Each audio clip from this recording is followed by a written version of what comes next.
Assalamualaikum warahmatullahi wabarakatuh. Bismillah, walhamdulillah, wassalatu wassalamu ala rasulillah wa ala alihi wa sahbihi wa mawalah. Alhamdulillah, saya bersama keluarga dari kota suci Makkah Al-Mukarramah saat ini ada dalam keadaan sehat walafiat. Dan semoga saudara-saudara kami tercinta di Indonesia senantiasa dalam keadaan sehat walafiat dan dilindungi oleh Allah Subhanahu wa taala dari segala musibah, serta semoga Allah Subhanahu wa taala segera mengangkat wabah corona dari kita punya negeri sehingga kehidupan kembali normal seperti biasa. Amin ya rabbal alamin. Saat ini saya ingin mengemukakan rasa gembira dan bahagia saya. Sekaligus saya ingin menyampaikan apresiasi dan penghargaan serta ucapan terima kasih kepada segenap ikhwan, kepada segenap kawan-kawan seperjuangan yang pada malam hari ini menggelar dialog virtual via Zoom. Dan secara khusus saya sampaikan apresiasi, penghargaan dan terima kasih ini kepada semua rekan-rekan dari FPI, GNPF Ulama, PA 212, FUI, AKL, MIUMI, Majelis Az-Zikra, Wahdah Islamiyah, begitu juga semua rekan-rekan dari MPUII, dan tidak ketinggalan juga para sahabat dari HRS Center yang selama ini aktif memberikan dan mengirimkan saya aneka ragam berkas dokumen yang berkaitan dengan perkembangan aneka ragam kebijakan di negara kita tercinta Republik Indonesia. Dan secara khusus saya ingin sampaikan terima kasih kepada saudara saya, kecintaan saya, Habibi Galbi, yaitu host kita pada malam hari ini, yaitu Al-Ustadz Ad-Doktor Haikal Hasan Baras, hafizahullahu ta'ala wara'ah. Terima kasih Ustadz Hasan, Masya Allah, Babe Haikal pada malam hari ini menjadi host kita bersama. Terima kasih sekali lagi kepada antum dan kepada seluruh ikhwan. Mudah-mudahan dialog virtual kita via Zoom pada malam hari ini, ya tentunya di Indonesia sudah malam, sementara kami di kota Mekah masih sore, karena kita ada perbedaan waktu 4 jam. Jadi sekali lagi terima kasih, jazakumullahu khairal jasa. Nah baiklah, untuk menyingkat waktu, karena banyak sekali peserta yang mengikuti daripada dialog virtual ini, maka langsung saja saya ingin menyampaikan pandangan saya tentang rancangan undang-undang haluan ideologi Pancasila atau yang disingkat RUU HIP. Saya ingin langsung menyampaikan pandangan saya tentang RUU HIP yang memang saat ini sedang menjadi perbincangan di kita punya negeri. Nah, mudah-mudahan apa yang saya sampaikan ini manfaat untuk kita semua. Nah baiklah, menurut saya rancangan undang-undang haluan ideologi Pancasila atau yang disingkat RUU HIP wajib ditolak oleh segenap rakyat dan bangsa Indonesia. Kenapa? Sekurangnya ada 7 sebab yang ingin saya sampaikan pada kesempatan ini yang menjadi penyebab utama kita wajib menolak RUU HIP tersebut. Sebab pertama, bahwa haluan ideologi Pancasila sebenarnya pada hakikatnya sudah ada termaktub dalam Undang-Undang Dasar 1945. Sehingga tidak boleh diturunkan harkat, martabat, dan derajatnya menjadi hanya sekelas undang-undang. Nah, jadi saya melihat bahwa RUU HIP ini telah menurunkan derajat, menurunkan harkat, martabat, menurunkan kelas daripada haluan ideologi Pancasila dari semula merupakan landasan konstitusional yang tinggi dalam Undang-Undang Dasar 1945, kemudian diturunkan hanya sekelas undang-undang. Nah, ini sebab pertama. Sebab kedua, bahwa definisi haluan ideologi Pancasila dalam RUU HIP tidak lagi meletakkan agama sebagai sesuatu yang pokok dan mendasar, tapi diganti dengan mental spiritual. Bahkan dalam RUU HIP pasal 7 ayat 2 ada upaya memeras Pancasila menjadi trisila atau 3 sila, yaitu sosio-nasionalisme dan sosio-demokrasi serta ketuhanan yang berkebudayaan. Catat, dalam RUU HIP disebutkan ketuhanan yang berkebudayaan. Jadi bukan lagi ketuhanan yang Maha Esa, tapi ketuhanan yang berkebudayaan. Menurut saya ini merupakan pelecehan terhadap agama dan nilai-nilai luhur ketuhanan yang Maha Esa yang selama ini dijunjung tinggi oleh rakyat dan bangsa Indonesia. Lalu selanjutnya dalam RUU HIP masih pasal 7 ayat ketiganya, trisila diperas lagi menjadi ekasila atau satu sila saja, yaitu gotong royong, sehingga ketuhanan yang Maha Esa dibuang sama sekali dan tidak lagi menjadi acuan dalam kehidupan berbangsa dan bernegara. Walaupun di pasal-pasal lain seperti pasal 12 dan pasal 23 masih ada penyebutan agama, masih ada penyebutan Tuhan yang Maha Esa, tapi tidak lagi dalam posisi yang fundamental, hanya merupakan posisi yang formalitas. Nah, menurut saya ini lebih jelas lagi merupakan pelecehan terhadap agama dan nilai luhur ketuhanan yang Maha Esa. Padahal ada dua hal, Babe Haikal, yang tidak boleh kita lupa. Ada dua hal, semua ikhwan yang ikut gabung dalam dialog virtual via Zoom ini, ada dua hal yang tidak boleh kita lupakan. Pertama, bahwa pembukaan Undang-Undang Dasar 1945 pada paragraf ketiga menyatakan kemerdekaan Indonesia dengan menyebut atas berkat rahmat Allah yang Maha Kuasa. Nah, berarti apa? Ini menunjukkan bahwa ruh agama sangat-sangat kental dalam pernyataan kemerdekaan Indonesia yang termaktub dalam landasan konstitusional Republik Indonesia. Hal yang kedua adalah bahwa pembukaan Undang-Undang Dasar 1945 pada paragraf yang keempat menyatakan, maka disusunlah negara Republik Indonesia yang berkedaulatan rakyat dengan berdasar kepada ketuhanan yang Maha Esa. Nah, setelah itu baru disebutkan sila-sila lain dalam Pancasila sebagai dasar negara Republik Indonesia. Ingat, Pancasila adalah dasar negara Republik Indonesia, bukan pilar. Nah, jadi kalau disebut dasar itu betul-betul fundamental, betul-betul merupakan fondasi, pokok, dasar, bukan hanya sekedar pilar.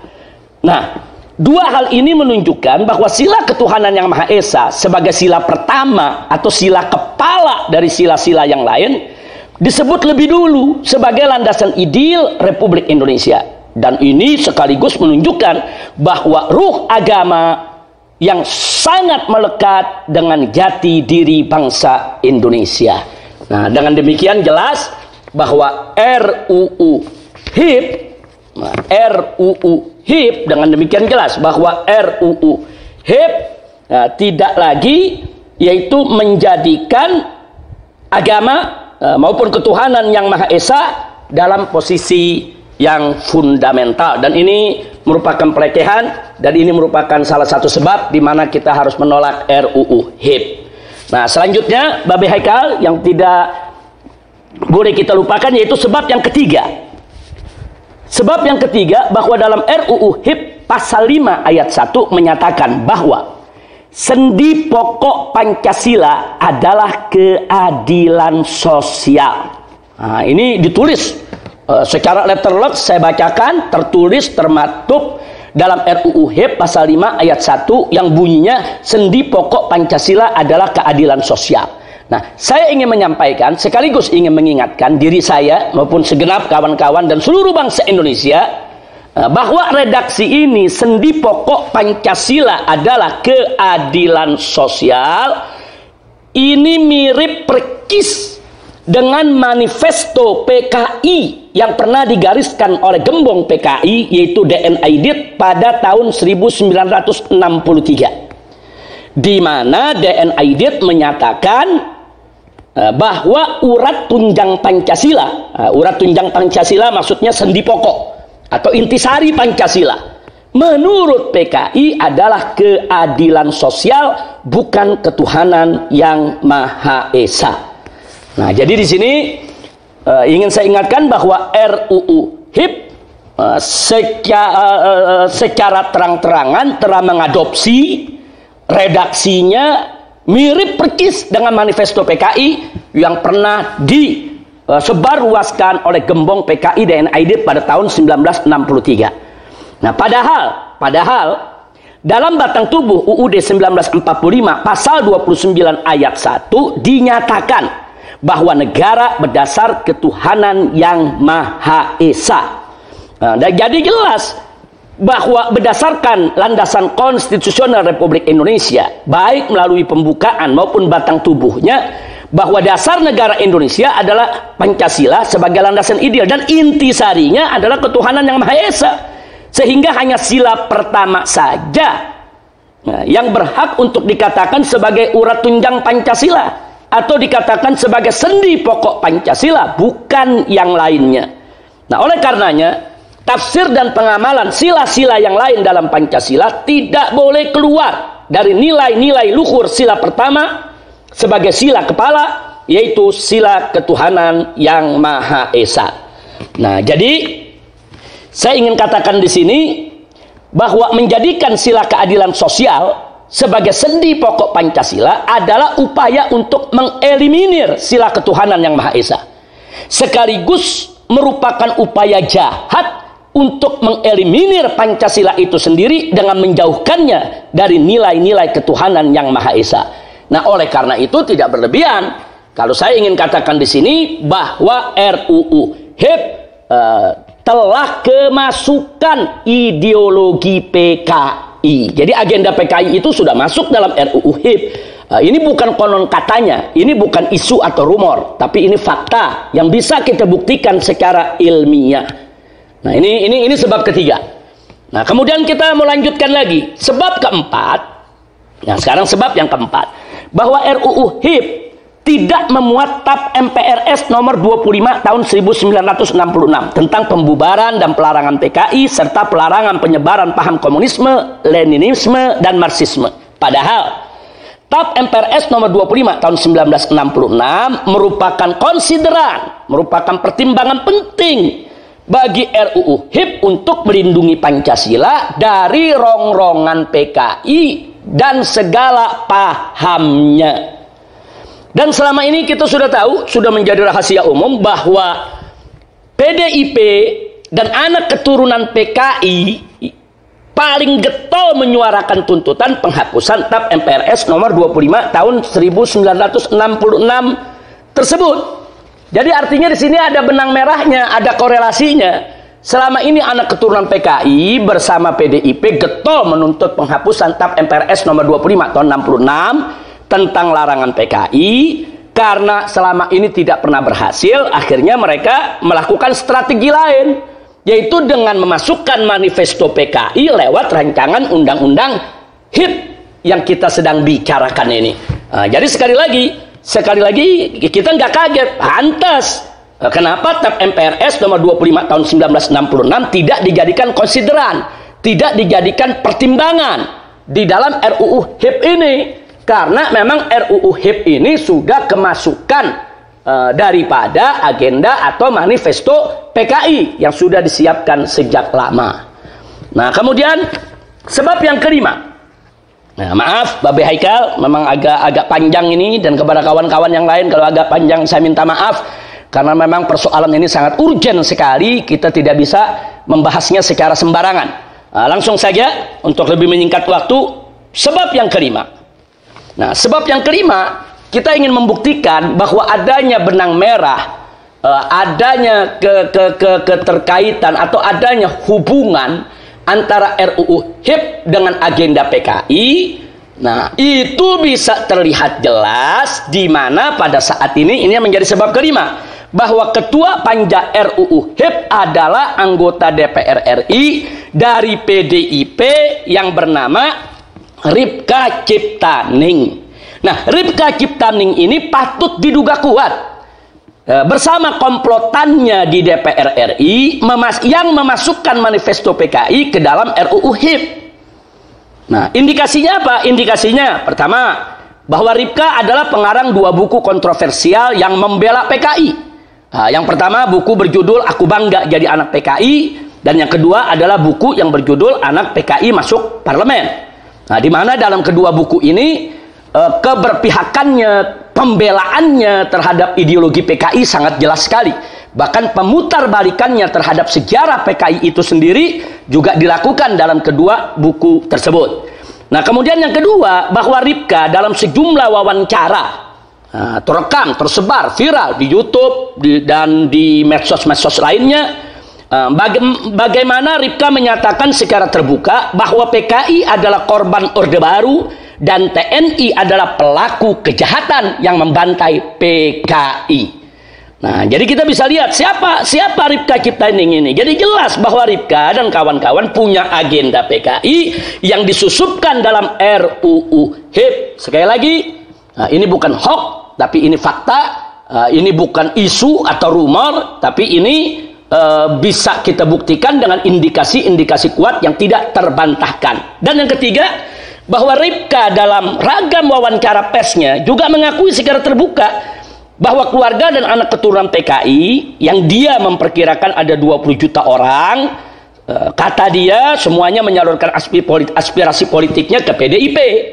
Dan dia juga mengakui bahwa para politisi dari generasi muda anak keturunan PKI rame-rame masuk ke PDIP, hingga bisa menjadi anggota dewan, bisa menjadi pejabat dari pusat sampai ke daerah. Jadi dengan demikian, saya bisa katakan memang Ripka dan kawan-kawan sedang jalankan agenda PKI. Ini sebab kelima. Jadi dengan adanya Neo PKI duduk yaitu sebagai ketua panja RUU HIP, ya kita tidak kaget kalau RUU HIP itu kurang lebih yang menjadi manifesto Neo PKI di zaman sekarang ini. Karenanya wajib kita tolak. Nah, kemudian sebab yang keenam, bahwa banyaknya anggota DPR RI, khususnya dari PDIP, saya garis bawahi, khususnya dari PDIP, yang selama ini selalu membela PKI dan menjadikan PKI sebagai korban Orde Baru, serta sering terlibat dalam acara reuni keluarga PKI dengan istilah temu kangen di berbagai daerah, dengan dalih kunjungan kerja, yaitu kunker DPR RI, seperti yang dilakukan salah satu politisi PDIP, yaitu Diah Pitaloka dan kawan-kawan di Banyuwangi dan daerah lainnya sejak beberapa tahun yang lalu. Nah, ternyata mereka-mereka ini juga semua terlibat dalam panja RUU HIP. Mereka ini semua juga terlibat di dalam penyusunan RUU HIP. Nah, jadi keterkaitan RUU HIP dengan agenda PKI, dengan manifesto PKI tidak terbantahkan lagi. Ini merupakan indikasi kuat bahwa memang Neo PKI sudah dan sedang bergerak untuk bangkit dengan segala macam cara, termasuk bagaimana mereka menghasilkan suatu undang-undang yang bisa menjadi pintu gerbang untuk mereka bangkit kembali. Nah, kemudian sebab yang ketujuh, nah ini yang terakhir, Bapak Heka, sebab yang ketujuh. Sebab yang ketujuh, sikap rezim Jokowi dengan PDIP-nya yang sangat lunak terhadap aktivis Neo PKI di Indonesia, dan kebijakan membangun poros Jakarta-Beijing beserta kerjasama yang super luar biasa dengan PKC, Partai Komunis Cina, serta secara sengaja dan sadar memberikan aneka ragam jabatan publik yang vital kepada komplotan Neo PKI. Seperti baru-baru ini Iman Brotoseno diangkat sebagai dirut TVRI yang baru. Nah, orang ini pembela PKI, orang ini berideologi PKI. Nah, padahal kita tahu TVRI itu adalah alat propaganda yang sangat efektif. Apalagi jangkauan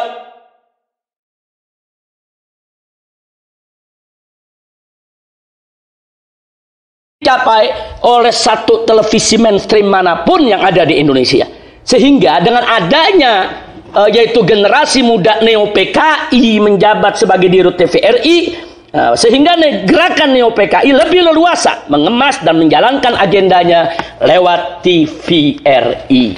Nah, sikap rezim Jokowi yang seperti ini telah memberi andil besar dalam membuka keran kebangkitan PKI.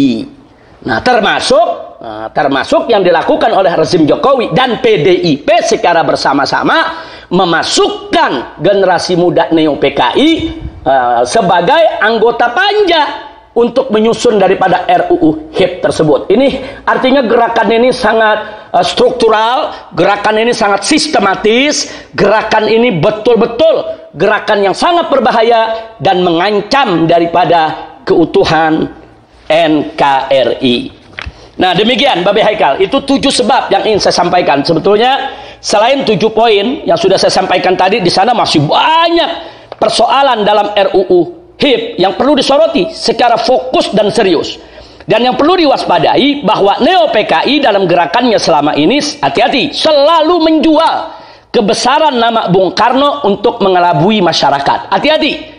Jadi Neo PKI saat ini sering mencatut nama Bung Karno, menjual nama Bung Karno untuk mengelabui masyarakat. Seolah-olah mereka ini pengagum Bung Karno, pecinta Bung Karno, padahal mereka hanya ingin menunggangi nama besar Bung Karno untuk mengelabui masyarakat dalam rangka kebangkitan mereka kembali. Ala kulli hal, jadi jelas sudah yang ingin saya sampaikan di sini bahwa RUU HIP yang ada saat ini bukan membangun ideologi Pancasila sebagaimana mestinya, melainkan hanya merusak ideologi Pancasila, bahkan cenderung menjadikan Pancasila sebagai mitos yang diberhalakan, sebagai mitos dan sebagai berhala yang tentunya bertentangan dengan ajaran agama. Sehingga ke depannya RUU HIP itu kalau dijadikan undang-undang akan lebih memuluskan pengembangan ideologi anti agama seperti ideologi ateisme, komunisme, marxisme, dan leninisme dan lain sebagainya, yang justru semua itu sudah sejak lama dilarang di negara Kesatuan Republik Indonesia. Demikian Babe Haikal. Jadi kesimpulan dari apa yang sudah saya sampaikan dari 7 poin tadi, bahwa HIP yaitu rancangan undang-undang haluan ideologi Pancasila adalah bagian dari agenda Neo PKI, sehingga wajib ditolak oleh segenap rakyat dan bangsa Indonesia. Bukan hanya oleh umat Islam, oleh seluruh rakyat dan bangsa Indonesia, apapun suku, budaya, dan agamanya. Sebab komunis itu, PKI itu musuh agama, musuh bangsa, musuh negara, musuh budaya.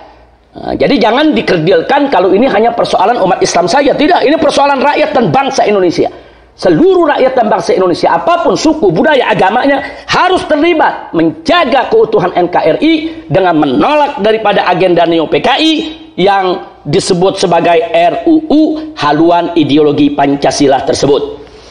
Namun saya juga mau ingatkan, penolakan RUU HIP saja tidak cukup, karena PKI ini licin bagaikan belut. Hari ini Neo PKI gagal menggolkan suatu agenda, maka besok mereka akan buat agenda lain yang serupa, tapi dalam kemasan yang berbeda untuk mengelabui rakyat dan bangsa Indonesia. Sementara gerak laju kebangkitan PKI bagi umat Islam dan seluruh rakyat bangsa Indonesia wajib di-stop dan dihentikan secara total.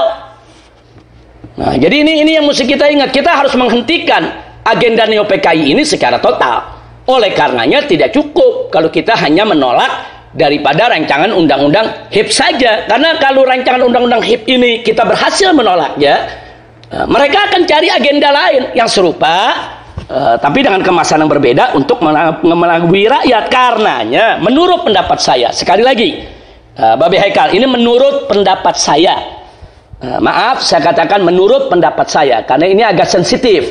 Jangan sampai nanti ada pihak-pihak lain ingin memfitnah daripada dialog virtual Zoom kita ini sebagai dialog makar, sebagai pertemuan makar, sebagai rapat makar. Maka itu saya katakan di sini menurut pendapat saya, artinya saya bertanggung jawab secara pribadi, baik berdasarkan hukum agama maupun hukum negara, bahwa menurut pendapat saya bahwa jalan yang paling tepat untuk menghentikan kebangkitan PKI adalah makzulkan Jokowi dan bubarkan PDIP. Itu jalan yang paling tepat. Kenapa? Karena Jokowi dan PDIP sengaja atau tidak sengaja, dengan maksud atau tanpa maksud, disadari atau tidak disadari, telah menjadi pintu gerbang emas bagi kebangkitan PKI. Nah, jadi saya ingin ibaratkan persoalan, kalau di badan kita ini banyak koreng yang disebabkan oleh darah yang kotor, darah yang tidak sehat. Tentu tidak cukup kalau mengobatinya hanya dengan memberikan serbuk obat atau memberikan cairan obat kepada tiap-tiap koreng tadi. Karena satu koreng sembuh akan muncul koreng yang lain. Kenapa? Karena pokok persoalannya bukan di korengnya. Pokok persoalannya adalah di darahnya yang kotor dan tidak sehat. Sehingga untuk menyembuhkan koreng yang banyak tadi tidak cukup dengan meneteskan obat kepada tiap koreng, tapi darah kotor dan tidak sehatnya yang harus dicuci dan diganti. Nah, begitu juga apa yang terjadi di negeri kita. Ini udah terlalu banyak koreng, banyak borok di mana-mana. Kalau kita obati satu persatu koreng dan borok tersebut, sangat melelahkan, sangat capek betul, dan tidak akan pernah selesai. Hari ini koreng RUU HIP kita obati, besok muncul koreng RUU yang lainnya, dan seterusnya dan seterusnya. Nah, karena itu bukan hanya sekedar korengnya yang harus kita obati, tapi juga peredaran darah kotor dan tidak sehat itu harus kita ganti. Artinya apa? Artinya rezimnya itu yang mesti kita ganti. Makanya saya katakan, makzulkan Jokowi dan bubarkan PDIP. Karena PDIP sudah menjadi sarang daripada generasi neo-PKI yang mengusung kembali ideologi PKI dan ingin menghidupkan kembali daripada ajaran komunisme, leninisme, dan marxisme. Namun demikian, Bapak Heka, supaya tidak ada kesalahpahaman, di penutup ini saya ingin memberikan catatan penting. Supaya tidak salah paham, perhatikan baik-baik. Bagi semua yang ikut mendengarkan daripada dialog virtual via Zoom ini, bahwa yang saya maksudkan dengan neo-PKI, sekali lagi, yang saya maksudkan dengan neo-PKI di sini adalah dua golongan. Yang pertama, anak keturunan PKI yang masih mengusung ideologi PKI atau menjalankan agenda PKI. Jadi anak keturunan PKI yang masih mengusung ideologi PKI dan menjalankan agenda PKI, itu yang saya sebut generasi neo-PKI. Sedang anak keturunan PKI yang sudah membaur dan menerima ideologi Pancasila secara utuh dan benar, serta tidak lagi mengusung ideologi PKI, maka mereka wajib kita hormati, wajib kita terima sebagai saudara. Dan gak boleh lagi kita mengait-ngaitkan mereka dengan kesalahan yang dilakukan oleh orang-orang tua mereka. Karena mereka tidak bertanggung jawab dengan apa yang pernah dilakukan oleh orang tua mereka. Dan ini sesuai dengan prinsip ajaran Islam. Allah menyatakan dalam Al-Quranul Karim, yaitu di dalam beberapa ayat, faqala ta'ala la taziru waziratun wizra ukhra. Di mana Allah menyatakan bahwa seseorang itu, seorang pendosa siapapun dia, tidak akan menanggung dosa orang lain. Jadi tiap orang tanggung dosa masing-masing. Nah, kalau anak keturunan PKI ini tidak mengusung ideologi PKI, tidak melakukan kejahatan, mereka tidak menanggung dosa yang dilakukan oleh orang tua mereka. Makanya kita tetap harus menghormati dan yaitu menjadikan mereka sebagai saudara kita selama mereka tidak mengusung ideologi PKI dan selama tidak lagi menjalankan agenda PKI. Nah, begitu juga Nabi mengatakan dalam hadisnya, kullu mauludin yuladu alal fitrah. Setiap anak yang dilahirkan itu dalam keadaan suci. Nah, karena di dalam Islam ini tidak ada dosa turunan, nggak ada dosa itu turun dari orang tua kepada anak. Orang-orang tua PKI dulu mereka berdosa, melakukan pengkhianatan, tapi anak keturunan mereka tidak boleh kita bebankan untuk bertanggung jawab daripada kesalahan yang dilakukan oleh orang tuanya. Jadi sekali lagi, generasi neo PKI yang saya maksudkan adalah anak keturunan PKI yang mengusung kembali ideologi PKI dan menjalankan agenda PKI. Sedangkan anak-anak keturunan PKI yang sudah sadar, insaf, membaur, bersatu dengan seluruh masyarakat dan menerima Pancasila secara utuh dan benar, mereka tidak masuk dalam konteks neo PKI.